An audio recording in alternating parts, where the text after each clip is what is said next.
Big picture stuff leaving spring. Um, AP didn't find a left guard, didn't find a true backup center. Still got some things going on in terms of the pecking order: who's 3, who's 4, who's 5 at cornerback and at safety. But you knew you weren't going to get a lot of those answers here in spring practice. This was going to go on in the summer and on into to fall camp. Felt like, and I think Brent mentioned this somewhere, you feel much better about the tight end room than you did coming into spring, because I think Miles Kitselman's a guy that we didn't really bank on being a guy that could help him, and I think that he's kind of there. And then a lot of other individual things on the line of scrimmage that you like, specifically on the defensive line. Overall, your thoughts, big takeaways from spring here as we head on into the next phase of the offseason. I mean, I think we knew Miles Kitselman could be a blocking portion, but I mean, I don't think you ever want someone who is all around tight end. When he goes in, you know what they're doing, right? Like, I think the ball skills, his ability as a pass catcher, I thought, was the big surprise of all the surprises in spring. Be interested to see what they do, with the running back situation. We're taping this on Monday. Portal opens, today, and be interested in what they do. They're having discussions about it early in the week, and we'll see if they like to go that route or not. Offensive line, the left guard spot, you have too many guys just missing. Lampley basically missed all spring, at least the back part of it. Carey missed all of spring. You got to kind of figure some things out. What did you feel like you got out of Sham Umarov, this spring? Clearly he feels more confident than he ever felt a year ago. Talked to him in the complex after the spring game, and he was kind of all smiles, like, and this is a kid that normally just walks in and he's just kind of like flatlined. But I mean, he was kind of like, I felt like, I got a lot of confidence coming out of this. And, and then again, just figuring out where they're at in the back end of the secondary. I love where they're at with the depth at wide receiver. Again, there's a lot of positive takeaways heading into summer.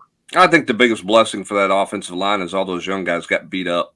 They did. And I don't mean that in a negative way, Rob. I mean, I think you got to get bloodied and beat up. And, and instead of Cooper Mays taking a bunch of reps, Vyson Lane got all of them at center that he could physically handle. So now you have a better idea of whether or not he can help you when we talk about above the line and below the line, if you will.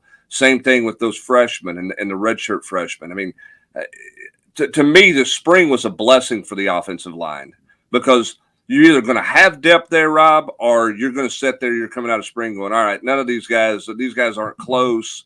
We're going to have to go get some help. I mean, you know exactly where you stand you should know exactly where you stand on your offensive line because of all the reps those young guys got all spring long. Yeah, I don't disagree with that. I mean, when you paint it like that, I mean, it did turn out to be a blessing in disguise. I mean, it forced the staff's hand.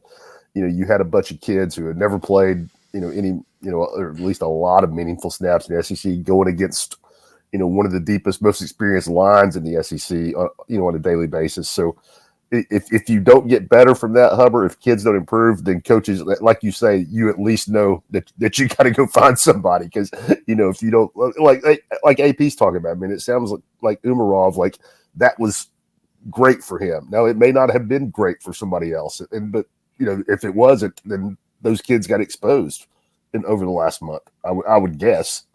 Yeah, in the film room. I just think, Eric, I mean, a guy like Sham Umarov getting, double the amount of reps he would have gotten if Andre Kuric had been out there and Javante Spraggins had been out there and Jackson Lampley had been out there. Your evaluation of that is different. I mean, this guy went with the first team essentially every day in the spring, and he also went with the second team some of the time in the spring. Yeah. I mean, I just those reps are so they're just invaluable for them to get, and you wouldn't have gotten it if you'd have had all your pieces out there, because you'd have been trying to rotate all your bodies in there and everything else. And again, like we talked about on the 2-minute drill, I mean, it's not like they're just getting these reps. They are getting these reps against grown men who are 22, 23 years old on the other side. That's just it's incredible experience that you're getting. Even we talk about this defensive line 2-3 deep and not lose a step. I mean, in there on the interior, Omar Norman Law, Bryson Eason, Big O, Jackson Moy coming over as an older guy. David Hobbs is, and I know he missed the spring game, but David Hobbs is no longer a 5-star freshman anymore. And then, of course, we didn't even talk about the exterior guys.